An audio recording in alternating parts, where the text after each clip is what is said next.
State Representative Tom Brower made local and national headlines when he used a sledgehammer to smash a homeless person's shopping cart and then was injured in an incident near a homeless camp in Kakaako. He's running for re-election and faces Republican Kathryn Henski. On Hawaii Island, the 30-meter telescope controversy will be the focus when House District 3 incumbent Richard Onishi takes on his challenger, Hawaiian activist and Green Party candidate Kealoha Pisciotta. House District 22, Brower versus Henski. House District 3, Onishi versus Pisciotta. They are here in our studio and ready to take your questions. This live presentation of Insights on PBS Hawaii starts now.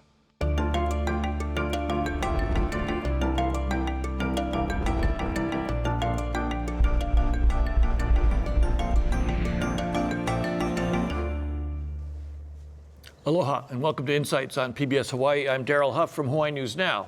Homelessness, rapid development, and crime are just some of the issues facing those who live in District 22, which includes Waikiki-Ala Moana-Kakaako. This year, two candidates are vying for the chance to represent the district and tackle those issues in the State House. Incumbent and Democrat Tom Brower and Republican businesswoman Kathryn Henski.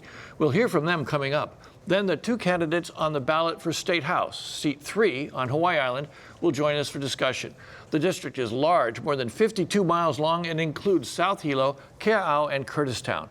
We'll hear from them during the second half of our program. We hope you'll participate in tonight's discussion. You can email, call, or tweet your questions, and you'll find a live stream of this program at pbshawaii.org. Don't forget to call in your questions early for the candidates for State House District 22, since it will be featured only during the first half of the program. Prior to tonight's show, there was a random drawing that determined the seating order and the order we will use throughout the program. Now to the candidates. Kathryn Henski is a retired businesswoman and the Republican candidate for State House District 22. She is the former owner of numerous businesses and includes several restaurants. She tells us she also self-funded and operated a homeless shelter in Alaska to house, feed, and assist more than 2,000 people during the course of a 3-year period. Tom Brower is the Democratic incumbent for State House District 22. He is seeking a 6th term in office and is currently a full-time legislator. Representative Brower is the chair of the House Tourism Committee. He has also served on the Waikiki Neighborhood Board and was the previous president of the Waikiki Residents Association. Before we dive into the discussion, let's take a look at the demographic makeup for District 22. More than 26,000 people live in Hawaii State House District 22. Representing the communities of Waikiki, Ala Moana, and Kakaako. The building boom in Kakaako is expected to double the population of that area in just a few years. The median age is 41.9 years. The racial breakout, alone or in combination, is just under 52% Caucasian, 47.2% Asian, and 8.5% Native Hawaiian or other Pacific Islander. There are more than 5,300 families in District 22. The average household size is just under 2 persons, and the median household income is $43,649. 41% of the residents have a bachelor's degree or higher. Nearly 37% are foreign-born, and 41.8% speak a language other than English. The median value of an owner-occupied housing unit is just over $390,000, and the median rental fee is $1,370. Let's start off with Republican Kathryn Henski. You have a very long resume, a lot of things you've done. Mm-hmm. What personal experience have you had that made you want to be a legislator, run for office? Well, I ran actually for city council back in 1978, and I've been involved in national politics and local politics in several states. And the reason I decided to run is because I've had experience with the homeless, and I've done it without a political influence. I love my community, and it's been very good to me and to my family, and I want to be able to give back to the community. I also have sat by and for the past 4 years watched in disbelief as my opponent created news pieces about what his actions have been, whether it be the sledgehammer incident or a mother crying on TV asking him to forgive her and her children. That is not how the Aloha State is prepared to handle things like this. And this kind of publicity went nationwide. It is not good for Waikiki or any tourist destination to have this happen. You know, Representative Brower, I'll give you a chance first to answer what she just said. Darrell, I stand for a more honest form of government, a certain realism that's missing today. About 3 years ago, there were 50 shopping carts in Ala Moana Park. No one was cleaning it up. There was about 100 in the streets near Ala Moana Center, and I was getting a lot of complaints. So I went in there and I removed the shopping carts. I took carts in good condition that were empty back to Don Quixote and Foodland. There were ones that weren't in good condition, and I took them to the recycling center and I smashed them with a sledgehammer. And then there were bits and pieces of carts that people had brought into the park, and I removed them also. About 10 days after that, the news, they wanted to do a story. So they wanted me to show them what I did, and I was more than willing. Because what the embarrassment is that we weren't cleaning up the park, and even today, we still don't take homelessness as serious as we need to. And when I get the calls and complaints, I don't want to stand there and do nothing. Let me ask her specific thought was that you were trying to stage something publicity-wise, and it kind of backfired. Also, there was the issue about the assault at the homeless camp. Do you regret those things now, or do you think you would have done it different if you had another opportunity to do it? No, like I said, the park was a mess, and now the park is cleaned up a little bit better. The city does that. Look at what happened in Kakaako. Emails would come in to the legislature, the Children's Discovery Center, as well as the med school.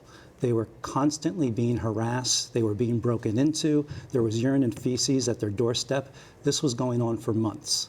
So I was walking home and I decided to walk through the park. And there's been a lot of information where people deliberately, including people like my opponent, put it out there on the internet to raise questions and to sort of cloud the issue. But I'm more than happy to answer any specific questions about those incidents. Wow. While I was in the park, I took 2 pictures, not of people, of streets and the condition of the park. I put my camera away. A guy came up on a skateboard. He was yelling and he started to hit me. He was trying to get me to the ground. After he wouldn't stop, I videotaped him. Then I was jumped by another guy. And that's what happened. And people can say, you know, whatever they want, because my attackers, they say that I was videotaping them and I wouldn't stop, and that's a lie. Well, I will say this.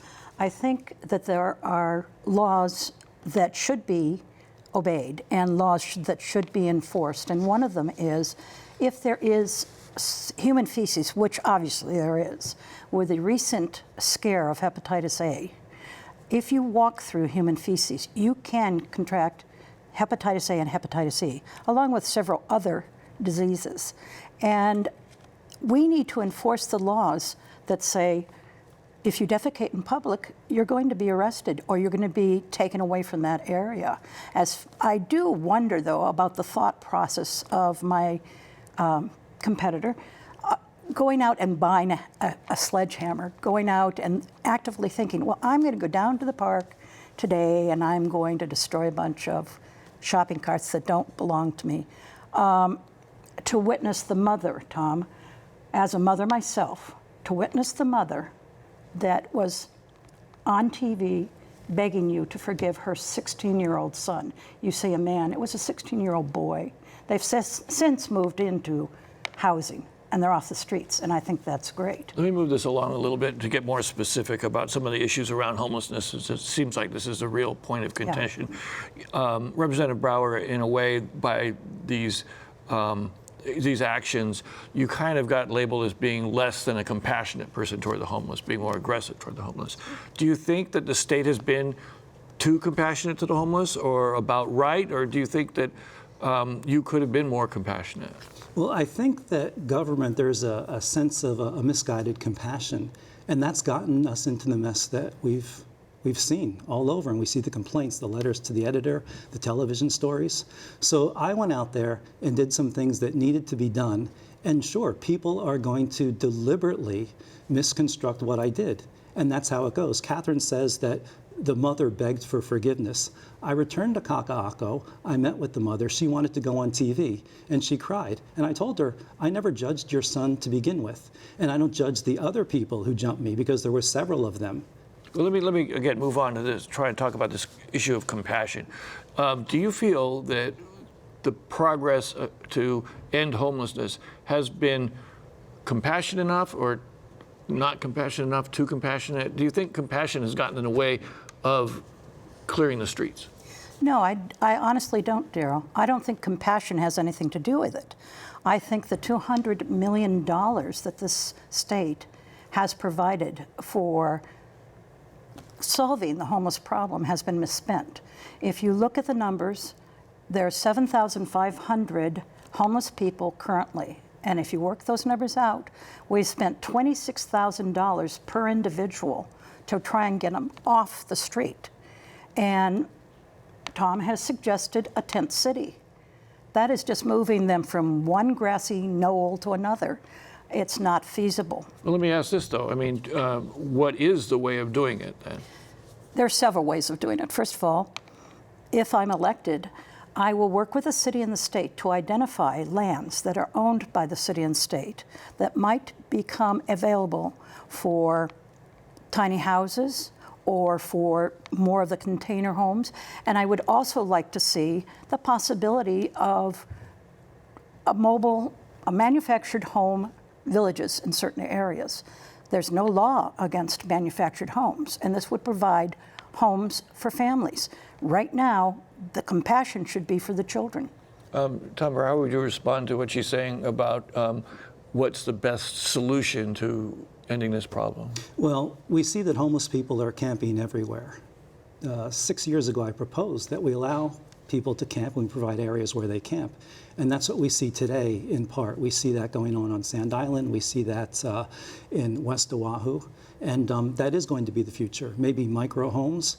That is a good solution. The mayor talks about compassionate disruption, but what we need is compassionate enforcement, because the problem is our government isn't enforcing the laws. Let me ask this question of both of you. I'll start with Kathryn Henski. Do you think it has gotten better in Waikiki? I think most of the politicians that are involved in the issue are claiming that there has been some success, not over, but some success. Is it better now than it was, say, a year ago or 2 years ago? Daryl, several years ago, you remember the big black tubes that were carrying sewage across the streets because we couldn't solve that problem? It's been solved. It's an election year. The conference is here. And have you noticed there aren't any homeless people from Kapiolani Park to Koala Basin to Ala Moana? There aren't any homeless people. Where have they put them? I don't know. But somebody has moved them off the street. And if they can successfully do that, then there has to be solutions. I don't think that what's working right now and the amount of money that has been spent is justified. Let me ask you a quick question, though. So you're suggesting that because of this conference, the authorities came in and swept out all of Waikiki and put the people somewhere? Yes. Look around. There are all these wonderful orange temporary fences. And as far as shopping carts are going, Tom, if you want to go down to Kapahulu Avenue, there are about 10 of them sitting there on the side of the street. Well, aren't you going to criticize me if I remove them? Oh, no, why would I? Because you just did. No, I didn't. I criticized your actions. Okay. I criticized you. Okay, I see. Okay, so, Tom, back to my original question. Yes. Do you feel it's better now? I mean, can you point to it and say that I've had some success with these tactics, or the state and city have had some success? Is it better now? When tents started going up on the Waikiki side of the Alawai, I rang the alarm bell, I removed shopping carts. Soon after, the city passed the no sit, no lie. The city does a much better job removing shopping carts. In Kakaako, I wanted to make a difference, and I showing up as 90%. I didn't anticipate how it would go. But now suddenly you don't hear the jurisdictional issues that government talked about on why they couldn't clean up Kakaako. Kakaako looks very good. And where Kathryn is wrong is that there is homeless in these areas. While there was a sweep, and because of the Conservation Congress, government has cleaned those areas, there are homeless still there. There is homeless sleeping on bus stops at Ina Road and Kalakaua last night.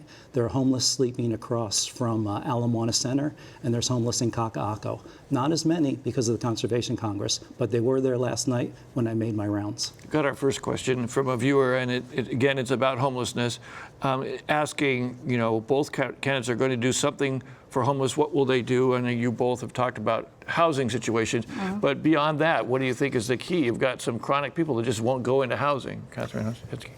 I don't think it's a matter of just addressing the chronic people. I think what our priority should be is getting the children off the streets, getting them where they're safe. And there are avenues that can be used. Right now, there are 174 homes that are through government housing that are sitting vacant. And I understand that the military is also willing to rent homes to the homeless.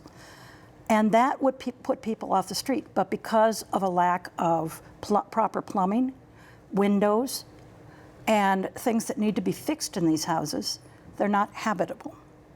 And unfortunately, when people have gone in there, such as church groups, they've been stopped because they don't have a license. They're trying to do something from the goodness of their hearts and trying to get the people off the street. What do you think, Representative Brower, is another solution to homelessness other than finding them a place to live? Well, Kathryn talks about the bureaucracy, which unfortunately, it's true. So we need a temporary solution, and that's to provide some land and allow the homeless to camp. They're camping everywhere. And if we don't decide where people will camp, they will continue to camp everywhere. Now, no one wants to see homeless people be arrested, but if law enforcement doesn't use the threat of arrest, the homeless will continue to camp everywhere. Okay, let's move on from homelessness a little bit. And Tom Brower, when you walk the district, when you talk to voters, what are their concerns other than homeless about living in Waikiki? Well, there's all the same issues that you hear in the quote-unquote big city. There's noise issues, there's infrastructure issues regarding development, and there's traffic issues. Kathryn, what issues do people bring up most to you when you're... The cost of living in Waikiki, the fact that many of their elderly are being moved from their homes in Waikiki because it is becoming an aging population. Your demographics are interesting, but I find them a little skewed because there are so many people that have lived in Waikiki for so many years, and they're aging out of, and they're being placed in homes. What's your suggestion for doing something about that? Well, the CARE Act just was passed this past year, and I'd like to see people that can assist their family members, a daughter or son or whoever it might be in the family, get a stipend so that they don't have to be concerned about paying their bills while they're caring for mom and dad or their grandparents or anybody else that needs. That's what I would like to see happen, and I'd like to present that to the legislature. Tom Brower, this issue of the silver tsunami, particularly people on fixed income living in Waikiki when rents are going up, units are being sold out from under them. What do you think is the solution to that issue? Well, part of the solution is allowing people to age in place. When my grandparents, before they passed away, I took care of them. And we need more of that kind of goodwill with our families. In addition, government does need to do more in providing affordable housing. Do either of you favor the idea of any kind of rent controls or cost controls, or in particular affordable housing being built in your district? I believe affordable housing needs to be built in our district. I know it's not a popular idea, but if not us, then who? And this is where that people are living, and these are part of the community, and we need to resolve those issues. But do you think that there's a way of getting affordable housing into an area like Waikiki, which just the value is just going crazy and there's so much demand for luxury? Well, we do have affordable housing being built in Waikiki in the Tusitala neighborhood, but that does meet with some resistance because there are community members that are concerned. We also have certain government actions going up in Kakaako for affordable housing. So we do need to continue to do this. Okay, another question from a viewer. How do you feel about the high-rises being built in Kakaako? Too many, too expensive, too many out-of-staters? You started bringing this up, Representative Brower, but Kathryn Henski, how do you feel about what's going on in Kakaako? Well, I think you have to expect growth. There's no way to deny that. I'd like to see where we can encourage businesses to continue to grow in Kakaako and not have them bought out. And the businesses that are currently having their property condemned. You're talking about small businesses that have right, been the small in there for a while. businesses, yeah. Right, that have been condemned so that the rail can go through. I'd like to see them be able to stay in business until such time as their property is needed. I'd like to see, well, I have to go to Ala Moana and to Waikiki about this. There is a property that it was zoned for a 25-foot height to build on. They've received a 350-foot permit. This is the Keaau restaurant site right next to Fort Jerusalem, right? I don't know, I grew up where my dad was a builder, and if I were to go to my dad and say, hey, Dad, I want to buy this piece of property so I can build a house on it, but it has I have to get a variance for 100 feet, my dad had told me I was crazy. Tom Brower, this building boom overall in Kakaako, but also Waikiki. What are residents telling you about that, and do you feel like it's getting out of hand? Well, I think that construction and development, it's always been out of hand as far as I can remember in the early 70s in Waikiki. We have a situation with Keaau where they have a hotel next to them, which is about the same height that they want to build. And that being said, I have never supported exceeding the height limits in Waikiki in the special design district. And then in Kakaako, what's important to remember is that all of us, we kind of cringe when we have expensive high-rises being built. But government does need that tax revenue to go ahead and fund these programs that we've talked about earlier tonight. We've had people on this program, and I've spoken to people, economists, social service people who say, in order to grow our housing for our population, we have to go up. We have to build really tall buildings. Singapore, Hong Kong come to mind. But here the representatives of the district saying, these heights are too high. How do you deal with that balance? Well, exceeding the height limits that have already been established, that may be too high for a lot of residents, which we understand. But if we had the discipline to build in the urban core and not build in the country areas of Oahu, then we can all support that. But what we're going to get, it seems, because of how sometimes zoning issues go on the county level, is that we're going to build up in the urban core and we're going to build out in the rural neighborhoods. Well, Daryl, part of the problem that I hear from the community is that when they attend the neighborhood boards and when they attend the planning and zoning meetings, that they can protest all they want, but their voices aren't being heard. And I think that's one of the frustrations that I see in the community. Quite frankly, when I came in 1975, and I think Tom was about 10 in New Jersey here, but when I came, the buildings were not any higher than Aloha Tower or a palm tree or whatever, but places have been destroyed. International Marketplace, yes, it's gorgeous, but the old International Marketplace was a place that we locals could all go and have an inexpensive meal with our friends and neighbors. We could pick up some trinkets to send back to the mainland to our family. Places like the Tahitian Lanai that's gone. The Aloha Grill, where Genoa Keawe used to play. There's so many places that have been destroyed, and the feeling of Hawaii and community is being destroyed in Waikiki. Tom Brower, do you share this feeling, though, that the quality of life in Waikiki is going down because of all the density, the added development? Well, in part because of homelessness, I think that some people feel that way. I recently conducted a survey, and I got an idea of what a lot of residents think.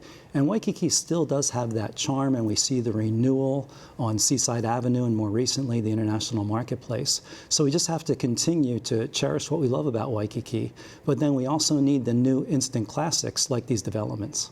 What's an instant classic? I don't know what that means. Well, I think the International Marketplace, I was able to attend a ceremony for its grand opening, and I think it's going to be very well accepted by Kama'aina, and it's going to remain the jewel that it is. So we need to polish and keep the upkeep of beach areas like in front of the Sheraton. We need to improve the sand conditions there. We need to spruce up Ala Moana Park. Like, we need to cherish and we need to go ahead and facilitate the things we love about Waikiki, but at the same time find new things. Excuse me, what was the term he used? What kind of classic? New classic? Or? A new instant classic. I guess I must be a new instant classic. I don't know. I attended a meeting that the mayor had put up about Ala Moana Park that Tom just mentioned. And it was completely redesigning Ala Moana Park. And many of the protests have been that this is for the new people that are coming in with all the money. It's not for the residents. And when you see the plan, it's amazing because they're taking out parking, even though Mayor Caldwell claims he's not going to.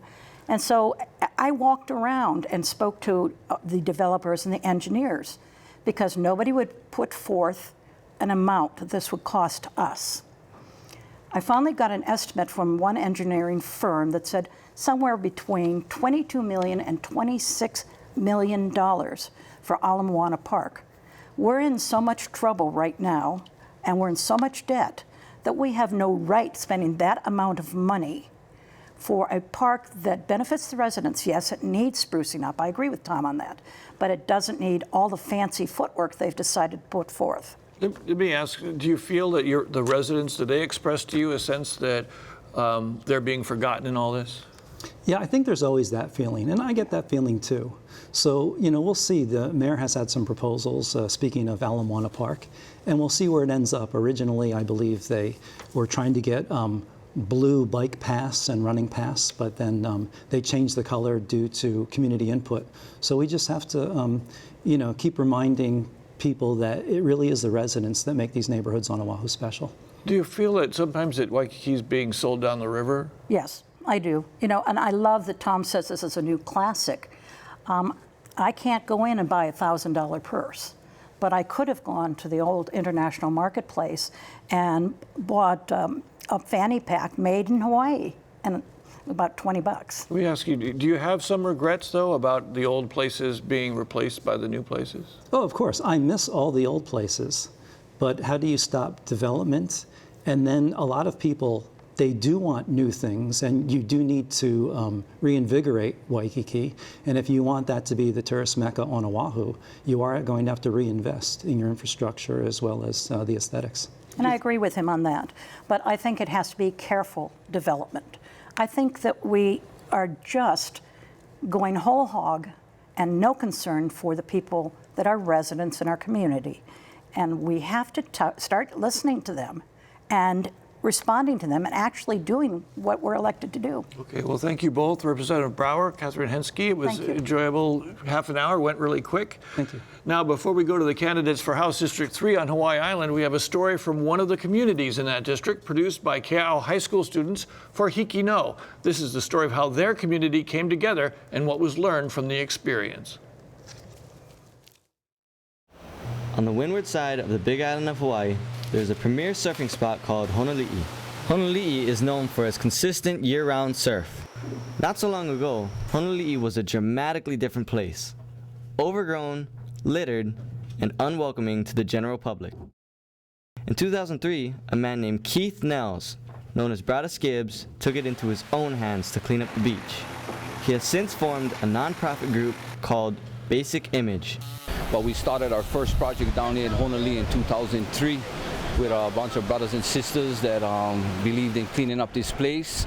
And when we did it at the beginning, it was kind of like we had some negative, people were saying that, the county taking advantage of us, everybody tried, not gonna get done, but they never see the vision that we seen, and I understood that, I couldn't blame them for feeling that way because it's something that nobody has been really doing. But the main purpose for us, what we're doing here is to educate our community, our kids, most of all about respect, about taking care of the aina, the ocean, water, invasive plants, and planting native, but really coexisting and having a place where people can come and learn a lot of things from different uncles and aunties. A dramatic change has taken place at Honolulu. The aina now glows from the loving touch of its caretakers. The work of Brada Skibbs and his group has progressed island-wide. Aside from the beautiful facelift Honolulu went through, the Hakalau Mill also received the same treatment. Hakalau has transformed into a pristine and family-oriented beach park. This is what it's all about, and the keikis. We gotta get the keikis involved. For the future, they carry on with the same aloha as we try to push on now. And that's how I feel now. Now it's real pono over here. Kupuna Andy Puali'i sums up his feeling and respect for their mission. Living with aloha, kokua, and ha'aha'a. Love, help, and be humble. As the three things most of us Hawaiians we live by. And that is why this park is like this today. Brada Skibbs has received donations from others, but gives the money right back to the community through his surf events, which are free to all entrants. The events are truly feel good and include things like free food, prizes, entertainment, and a lot of aloha.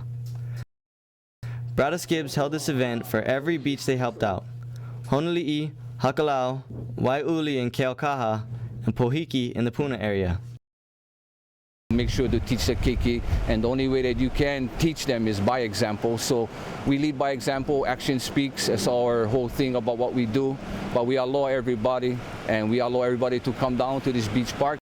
Brada Skibbs can surf with a smile, knowing that his aloha will influence the youth to carry on the tradition he started. My name is Keenan Sartain, reporting from Keaau High School for Hikino. Welcome back. We're now joined by the two candidates for House District 3, which includes South Hilo, Keaau, Kurtistown and Volcano on Hawaii Island. Richard Onishi is the Democratic incumbent for State House District 3 and is seeking his third term. He was elected to office in 2012 and currently serves as the vice chair for the House Agriculture Committee. He is also a member of the House Finance Committee, the Committees on Economic Development and Business, Tourism and Veterans and Military and International Affairs. Sounds like a lot of committees, maybe just a lot of words. Kealoha Pisciotta, I blew it right out of the box, is a community activist, cultural practitioner, and the Green Party candidate for House District 3. Ms. Pisciotta is the president of the Mauna Kea Anainahau, a native, how do I pronounce that? Anainaho. Anainaho, Yes. okay. You're close. A Native Hawaiian organization dedicated to the protection, preservation, and perpetuation of the traditional, historic, and cultural aspects of Mauna Kea. There is also a third candidate in this race. Libertarian Gregory Arionoff was invited to participate but was unable to appear, citing a prior commitment. Before we hear from the candidates, we'd like to take a look at the demographic makeup of the district. Hawaii State House District 3 is represented by more than 24,000 Hawaii County residents from parts of Hilo, Keaau, Kurtistown, and Volcano. The median age is 40 years.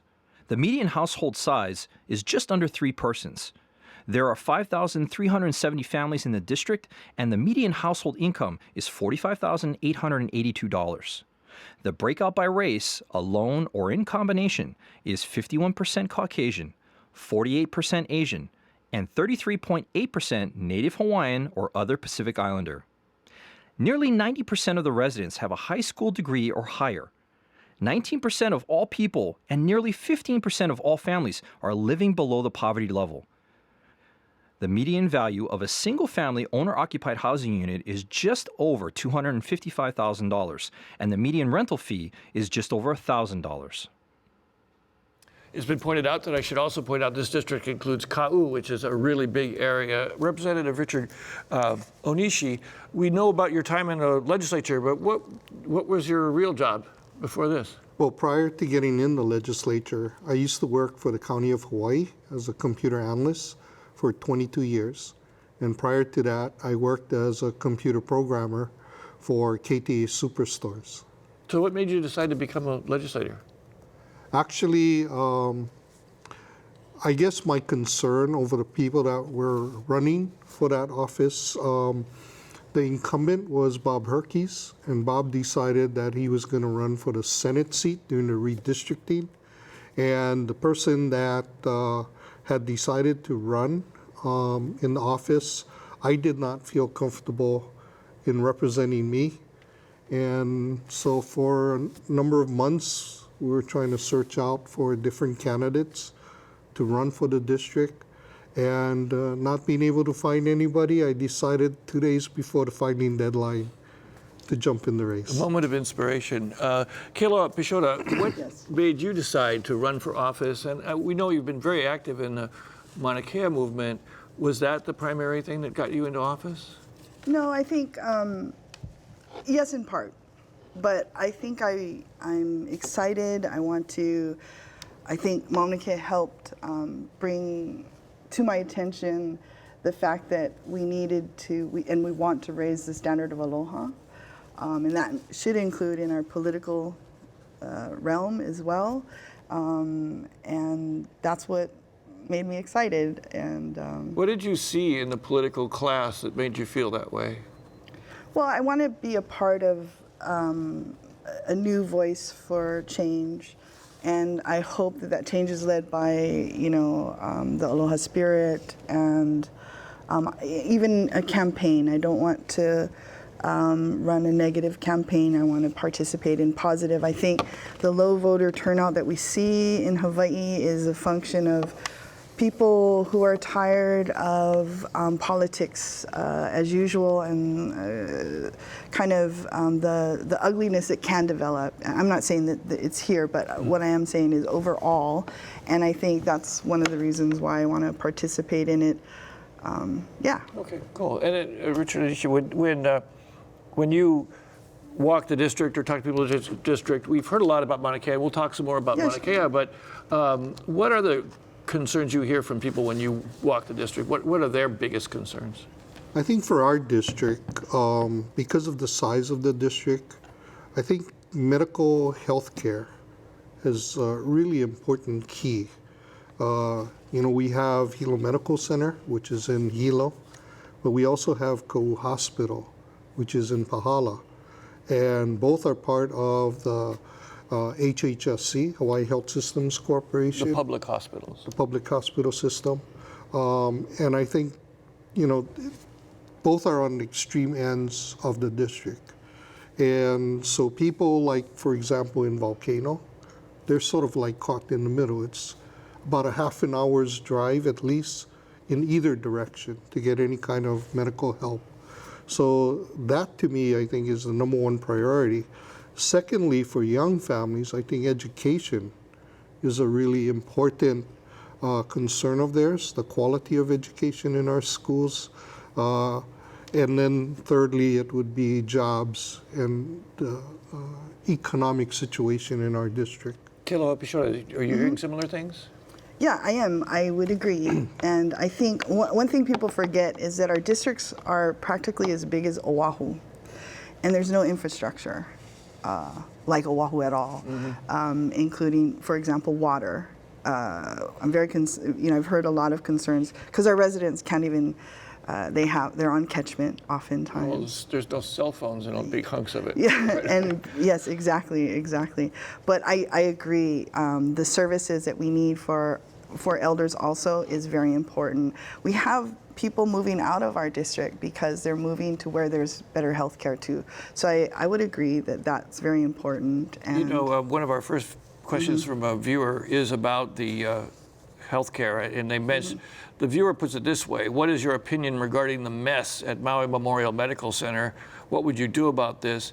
We'll go ahead and go with that question, but also, do you feel that some kind of privatization of the hospitals in your district is a good idea? What do you think? No, I don't support the privatization of most things that should be a human right, and I actually definitely support public health care. Public health care for all. Yeah. So a single payer system, kind of. Yeah, absolutely. Yeah. How do you feel about that yourself? Well, in the last two sessions or terms that I was in, the issue of the privatization of Maui Hospital came up. During all of that discussion, I did not feel comfortable. I think I asked some very critical questions of the Maui administration. I do not believe that privatization was the right direction to go into.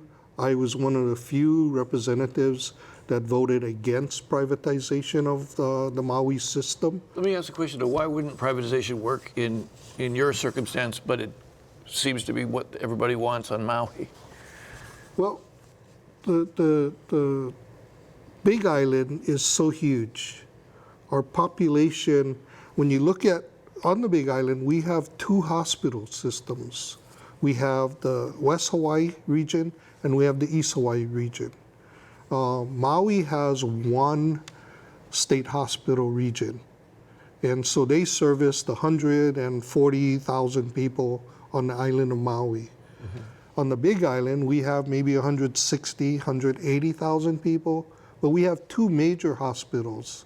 So it's like half the volume. Oh, I see. So you don't think that it would work from a financial standpoint? There's no way. And on top of that, we have a private hospital with the Queen system in North Hawaii. Competing with the other two. Exactly. Another question on healthcare. I think we hit a nerve with this one. What's the solution for the restrictive access to healthcare? I mean, it sounds like both what you're saying is that you need more services, certainly not less. What do you think is the solution to getting more healthcare, making more healthcare available in your district? Well, I think we have to look at what our specific needs are, because remember, our district is not only huge, but it's totally diverse. Our district is almost like a microcosm of Hawaii altogether. So we have urban centers, then we have lots of rural centers. So I don't think a one-size-fits-all is going to work, but we just definitely need to look at all of the options and see what comes out best for us. Do you think that the government just hasn't been willing to spend enough money to make sure there's access to health care there, or is there some other solution that you could think of? Well, I think first of all, going to the Hawaii health systems was one of the biggest mistakes that the state made, to look at establishing the hospital system as a semi-autonomous organization. The problem with that is, in that type of organization, they are responsible for their own revenue and covering their own expenses. They don't even negotiate for their own employee salaries. That is all done by the governor and in a larger context with the other state agencies. And so when an agreement is made, they're not looking at, can the hospital pay for that? So one of the problems with them being semi-autonomous is the fact that there is no new income that's brought in, or there is no appropriation from the legislature to cover those raises. Not like, the DLNR or, the other departments, line departments like Department of Health.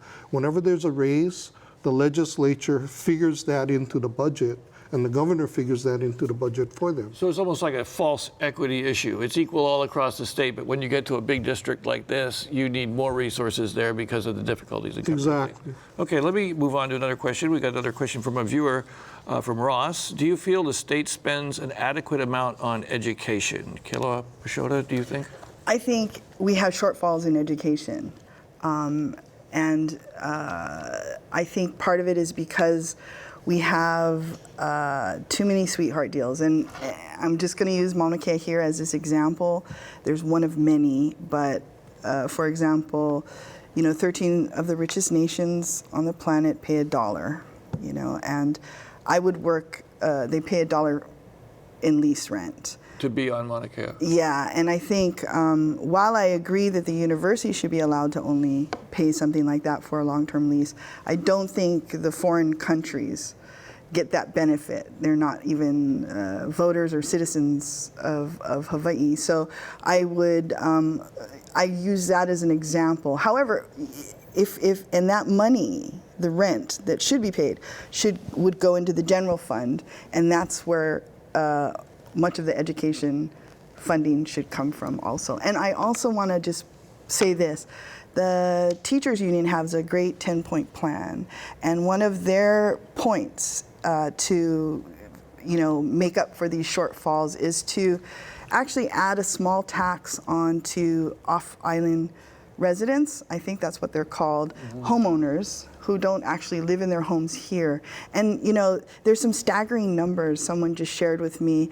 Over 50% of the homes on Maui, for example, are owned actually by people who don't live here. So that kind of, adding tax from that level, I would like to look at that. And, yeah. Let me give Richard Onishi a chance to respond to that. What do you think is the solution to underfunded schools? I mean, do you agree they're underfunded in your district? Well, I don't know that schools are underfunded. I do think that because the DOE is so large, it's hard to get a handle on exactly where money is being spent and how it's being spent and what is our return on that money. in regards to education and the quality of education. On that point, though, one challenge you do have in your district is retaining teachers, right? Much like retaining doctors. And do you think that paying them more, directing more money toward this area would help keep your teachers in your district? No. The teachers in our district, the schools in our district, it has been the same problem that has been going on for decades.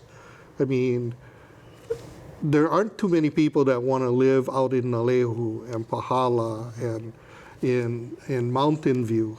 And so just raising the amount being paid is not necessarily going to solve the teacher crisis. What do you think about, what do you think would work to get people to want to be teachers in your district? Yeah, I would disagree a little bit on people wanting. I think people in our district actually want to live in a rural environment. I think our society needs to put their kind of our money where our mouth is here and support teachers, because I think teachers are so important to the development of our growth of our children, and yet we pay them not their value. I mean, people who do athletics make way more than teachers, and we should reverse that. Just societally, we should reverse that kind of thing and put our money where our values are. And yeah, I think if we need to improve their ability to teach the best that they can. Let me move on to a couple more topics. We just yesterday, last overnight, you guys were hit by some heavy weather over in that district. There's always this question about whether there's enough resources in the district to deal with a natural disaster. Do you feel that there are the resources in place to be able to really take care of things? After Iselle, I think it was, some people didn't have power for weeks.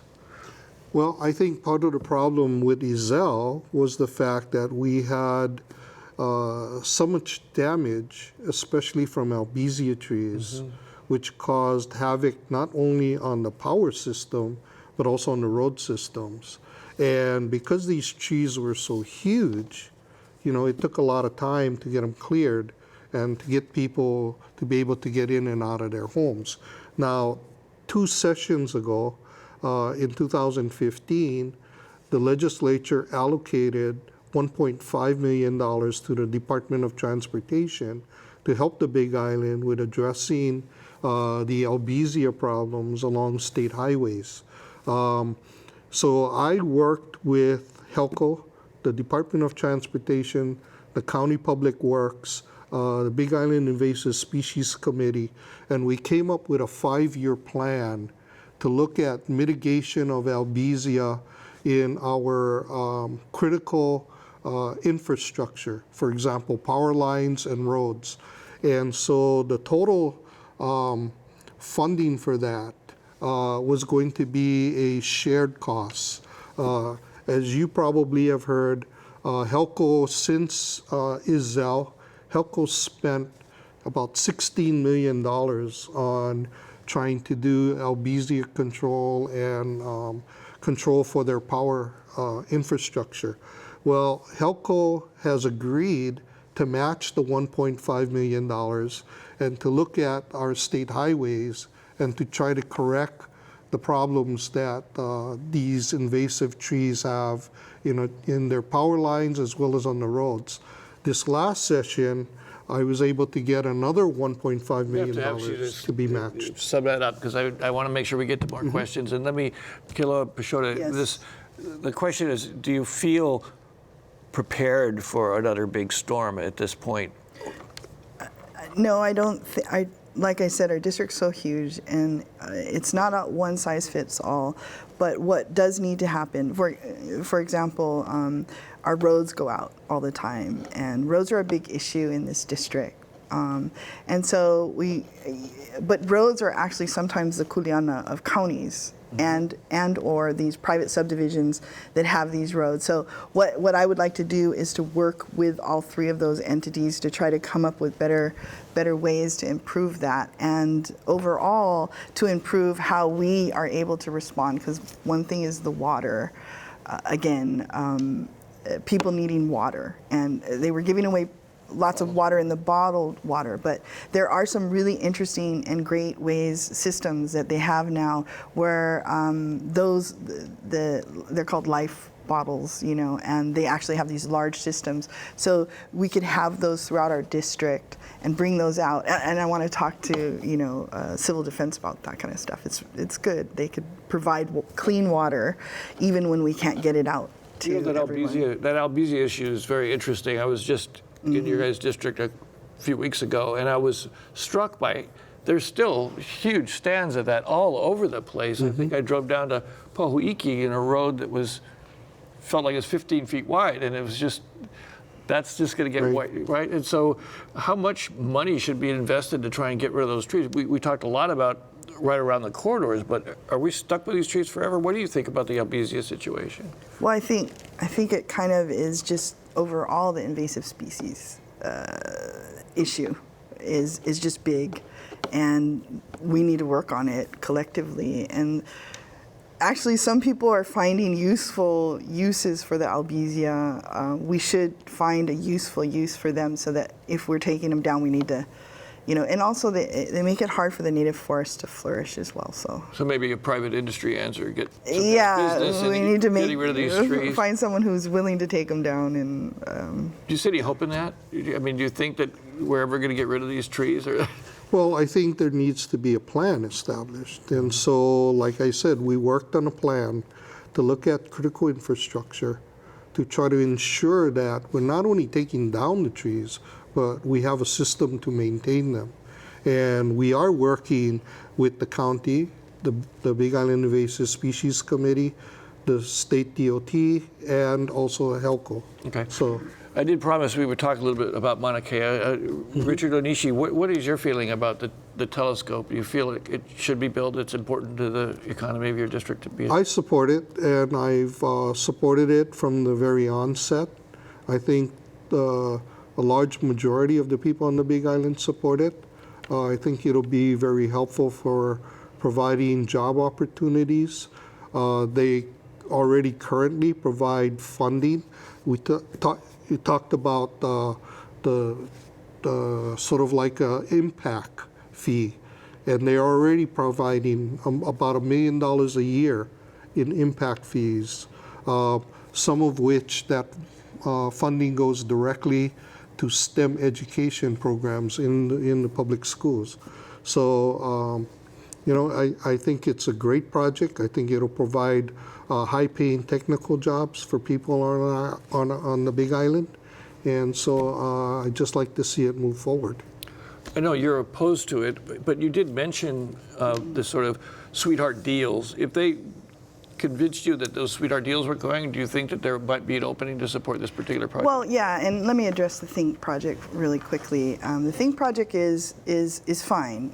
It's a project where the TMT has decided to give money, whatever sum of money. But that, we don't really pay rent based upon what we're willing to pay.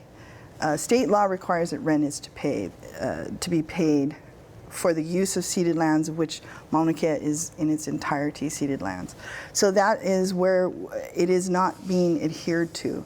And in 2001, the Royal Order commissioned Mauna Kea and Ainoho to write a report and to analyze that and analyze the situation, and for us to actually make proposals for things that are supposed to happen. And one of the things that we came up with was we looked at what would be a reasonable amount of rent to be paid. And I need to make a note here because it's not, the telescope is being hindered by state law and the requirements of conservation district. So that's the first thing.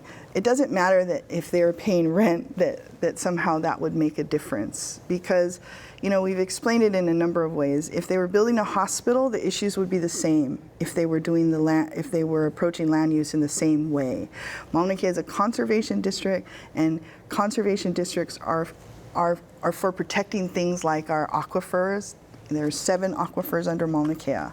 So when you're building on top, you have all of those issues. Conservation districts are not for large development. Let me, Richard Onishi, we only have about a minute more of this. It's gone very quickly. Do you see getting more resources out of this and being more careful with the mountain? Do you feel like abuses of the past is sort of haunting this project now? Well, I think that the process that Mauna Kea management went through was a long and extensive process. They had their own Native Hawaiian Cultural Committee that vetted all of the issues that dealt with culture, with religion, with practices on the mountain. I think they've gone through this whole process to try to get it done the right way. Okay, good. I have to thank both of you very much. It's been a very quick half hour. Mahalo for joining us tonight. Our election 2016 coverage continues next week. Voters in Senate District 13, which includes downtown Honolulu, Nu'uanu, and Liliha, will vote for a new state senator this November. After longtime Senator Suzanne Chun Oakland vacated the seat, we'll hear from the Democratic and Libertarian candidates. Then join us for a discussion with the two candidates running for the office of Honolulu prosecutor. That's next time on Insights on PBS Hawaii. I'm Daryl Huff from Hawaii News Now. Ahui ho.